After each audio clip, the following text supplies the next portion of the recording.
Good evening बच्चों। देखो बच्चों, सबसे पहले तो आप सभी को कल के पेपर के लिए बेस्ट ऑफ लक, अग्रिम शुभकामनाएं। मेरी आप लोगों के लिए यही दुआ है कि आप सभी का पेपर जो है वो बहुत अच्छा जाए, ज़्यादा से ज़्यादा पेपर में आप लोग स्कोरिंग करें।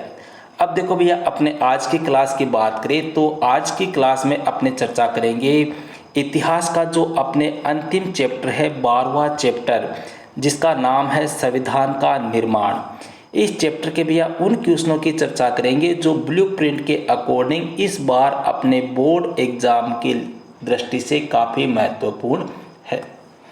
देखो, सबसे पहले तो अपने बात करते हैं भैया इस साल के ब्लूप्रिंट की। ब्लूप्रिंट के अकॉर्डिंग देखें तो इस बार इस चैप्टर से अपने 3 क्वेश्चन आएंगे। एक क्वेश्चन 1 नंबर का, एक 2 का और एक 3 का। क्लियर है। अब यहाँ पर टोटल इस चैप्टर से मैंने आप लोगों के लिए 15 क्वेश्चन कलेक्ट किए हैं जो आप लोगों के लिए परीक्षा की दृष्टि से काफ़ी महत्वपूर्ण है। ठीक है, तो स्टार्ट करते हैं भैया क्वेश्चन नंबर 1।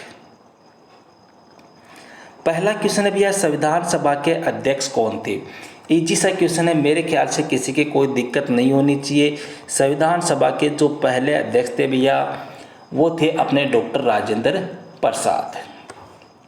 नेक्स्ट क्वेश्चन की बात करें, नेक्स्ट क्वेश्चन है संविधान सभा में उद्देश्य प्रस्ताव कब और किसने पढ़ा था?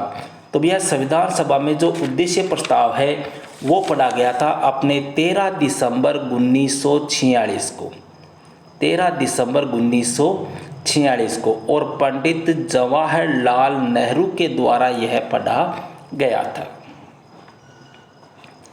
नेक्स्ट क्वेश्चन आता है, एक कथन है, बड़ा अच्छा क्वेश्चन है, कई बार अपने एग्जाम में पूछा जा चुका है। क्वेश्चन है भैया, अंग्रेज तो चले गए लेकिन जाते जाते शरारत का बीज बो गए। यह कथन किसका है? मतलब अंग्रेज तो चले गए लेकिन जाते जाते शरारत का बीज बो गए, यह कथन है भैया सरदार वल्लभ भाई पटेल। नेक्स्ट क्वेश्चन की चर्चा करते हैं। नेक्स्ट क्वेश्चन है भैया, संविधान सभा में कुल कितने सदस्य थे? तो संविधान सभा में जो कुल सदस्य थे भैया उनकी संख्या थी अपनी 300। अगला क्वेश्चन आता है, संविधान सभा में त्रिगुट कौन थे? वर्णन कीजिए। भैया संविधान सभा में जो त्रिगुट थे, जो 3 महत्वपूर्ण सदस्य थे, उन तीनों का आपको 4-4, 5-5 लाइन में वर्णन करना है। तो पहला सदस्य था भैया अपने पंडित जवाहरलाल नेहरू, इनका वर्णन कर देना। दूसरे थे आपके डॉक्टर राजेंद्र प्रसाद, इनका वर्णन करना है। और तीसरे थे आपके सरदार वल्लभ भाई पटेल, इनका वर्णन कर देना। ये बड़ा क्वेश्चन आपको पूछ सकते हैं 3 नंबर का, और अगर छोटा पूछेंगे 1 या 2 नंबर का तो आपको ओनली त्रिगुटों के नाम पूछेगा। क्वेश्चन नंबर 6 की चर्चा करते हैं भैया, भारतीय संविधान की प्रारूप समिति के अध्यक्ष कौन थे? तो प्रारूप समिति के अध्यक्ष थे भैया BR अम्बेडकर, अर्थात डॉक्टर भीमराव अम्बेडकर। ये संविधान सभा की प्रारूप समिति के अध्यक्ष थे। इनको संविधान का पिता या जनक भी कहा जाता है। अगला क्वेश्चन आता है, भारत सरकार के संवैधानिक सलाहकार कौन थे? तो भारत सरकार के जो संवैधानिक सलाहकार थे उनका नाम था BN Rao, BN Rao. Next question है भैया, भारतीय संविधान के किन 2 अभिलक्षणों पर, मतलब किन 2 बिंदुओं पर, किन 2 टॉपिक पर काफ़ी हद तक सहमति थी? मतलब लगभग लोग जो है वो उसके ऊपर सहमत थे। कौन से ऐसे 2 बिंदु थे? तो पहला बिंदु था भैया वयस्क मताधिकार के आधार पर चुनाव।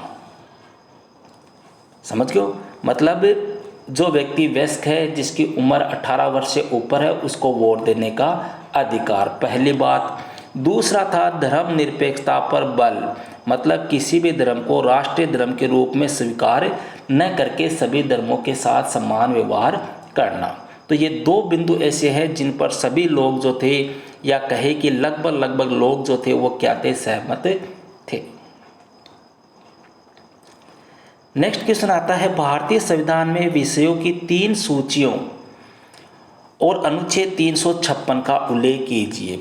देखो 3 सूचियां कौन कौन सी है? सबसे पहले बात करें तो एक तो आ गई आपकी केंद्र सूची, इसका वर्णन करना है। इसमें लिख देना कि इस सूची के समस्त विषयों पर केवल केंद्र सरकार ही कानून बना सकती है। फिर आ गई आपके राज्य सूची, फिर आ गए आपके समवर्ती सूची। पहले तो 2-2 लाइन का इनका वर्णन कर दो।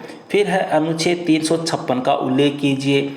तो इसमें अनुच्छेद 356 के तहत राज्यपाल की सिफारिश पर केंद्र सरकार को राज्य सरकार के समस्त अधिकार अपने हाथ में लेने का हक है। ठीक है, या आपको इसमें ऐसे पूछ सकते हैं कि 356 केंद्र को अधिक शक्तिशाली बनाने के लिए कौन कौन से प्रावधान किए गए हैं, ऐसे भी क्वेश्चन आ सकता है। देखो ये क्वेश्चन 2 बार आया हुआ है भैया, थोड़ा सा मैं वापस समझा दूँ इसको। एक तो 2013 में, एक आया था 2017 में, 2 बार ये क्वेश्चन आया था। एक बार तो पूछा था कि भारत की संविधान सभा ने केंद्र सरकार को किस प्रकार शक्तिशाली बनाया है। ठीक है, एक बार आया था भारतीय संविधान में विषयों की 3 सूचियों का उल्लेख कीजिए। तो ये दोनों क्वेश्चन मैंने साथ में जोड़ के आपको बता दिए हैं। दोनों क्वेश्चनों को आपको ध्यान रखना है। नेक्स्ट क्वेश्चन की बात करते हैं, क्वेश्चन नंबर 10। एक शक्तिशाली केंद्र के विषय में के संतनम के विचार लिखिए। के संतनम के विचार आपको प्रेजेंट करने हैं। देखो एक शक्तिशाली केंद्र के विषय में, तो भैया इस क्वेश्चन का आंसर अपने को देना है कि एक शक्तिशाली केंद्र के विषय में के संतनम ने कहा कि न केवल राज्यों को बल्कि केंद्र को मजबूत बनाने के लिए भी शक्तियों का पुनर्वितरण आवश्यक है। पहली बात तो इसने ये कही, यदि केंद्र के पास आवश्यकता से अधिक जिम्मेदारियां होगी तो वह प्रभावी ढंग से कार्य नहीं कर पाएगा। उसके कुछ दायित्वों को राज्यों को सौंपने से केंद्र क्या होगा, मजबूत होगा। इस प्रकार की बात इसने एक शक्तिशाली केंद्र के विषय में कही थी। अगला क्वेश्चन है भैया क्वेश्चन नंबर 11। संविधान सभा में राष्ट्रीय ध्वज का प्रस्ताव किसने प्रस्तुत किया और क्या कहा। तो भैया संविधान सभा जो थी उसमें राष्ट्रीय ध्वज का जो प्रस्ताव है वो पंडित जवाहरलाल नेहरू ने पेश किया। पहली बार पंडित जवाहरलाल नेहरू, ठीक है, उन्होंने कहा कि भारत का राष्ट्रीय ध्वज जो है वो एक तो केसरिया और दूसरा सफ़ेद और तीसरा गहरे हरे रंग की 3 बराबर पट्टियों वाला तिरंगा होगा जिसके मध्य में गहरे नीले रंग का चक्र होगा। अगला क्वेश्चन है भैया हिंदुस्तानी भाषा के विषय में गांधी जी ने क्या कहा था।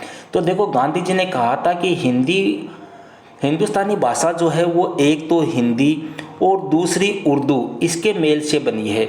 यह एक बहुसांस्कृतिक भाषा है जो विभिन्न समुदायों के बीच संचार की एक आदर्श भाषा हो सकती है। इसके अतिरिक्त यह भाषा हिंदुओं एवं मुसलमानों को तथा उत्तर और दक्षिण के लोगों को एकजुट कर सकती है। ऐसी बात किसने कही थी, महात्मा गांधी ने कही थी हिंदुस्तानी भाषा के बारे में। अच्छा क्वेश्चन है, ध्यान रखना है। नेक्स्ट क्वेश्चन आता है भैया भारत के संविधान को कब सूत्रबद्ध किया गया। भारत के संविधान को कब सूत्रबद्ध किया गया। अब देखो यहाँ पर कई बच्चे कंफ्यूज हो जाते हैं, वो लिख देते हैं कब बना कब लागू हुआ। सूत्रबद्ध की मतलब हो गया, सूत्रबद्ध किया गया था भैया 9 दिसंबर 1946 से लेकर अब कब बना था संविधान 26 नवंबर 1949। यहाँ तक का टाइम जो है वो इसको सूत्रबद्ध करने में लगा था। ठीक है, नेक्स्ट क्वेश्चन की बात करते हैं भैया शाही भारतीय सेना के सिपाहियों ने विद्रोह कब किया था। ये सिपाही नहीं है, सिपाहियों है। तो इन्होंने जो विद्रोह किया था भैया वो किया था 1946 ईस्वी के बसंत में। और इस चैप्टर का भैया अंतिम क्वेश्चन एक कथन है, काफ़ी अच्छा कथन है कि फर्तक निर्वाचिका एक ऐसा विषय जो देश की पूरी राजनीति में समा चुका है। फर्तक निर्वाचिका एक ऐसा विषय जो देश की राजनीति में पूरी तरह समा चुका है। यह कथन किसका है या संविधान सभा में यह पंक्ति किसने कही थी। तो भैया यह पंक्ति कही थी अपने सरदार वल्लभ भाई पटेल ने। क्लियर है। तो ये थे भैया आपके इतिहास के अंतिम चैप्टर संविधान का निर्माण। उस चैप्टर के बोर्ड परीक्षा की दृष्टि से इम्पोर्टेंट टोटल 15 क्वेश्चन। तो आज भैया अपना सिलेबस जो मोस्ट क्वेश्चन का था वो मैं आपको कंप्लीट करा चुका हूँ। इन क्वेश्चनों को आपको अच्छी तरह से ध्यान रखना है, बिल्कुल भी एग्ज़ाम में आपको घबराना नहीं है। निष्फिक्र होकर बिना किसी डर के, बिना किसी टेंशन के आपको बिंदास माइंड के साथ में एग्ज़ाम देनी है। ओके भैया, तो मिलते हैं नेक्स्ट वीडियो में नेक्स्ट टॉपिक के साथ। That's all.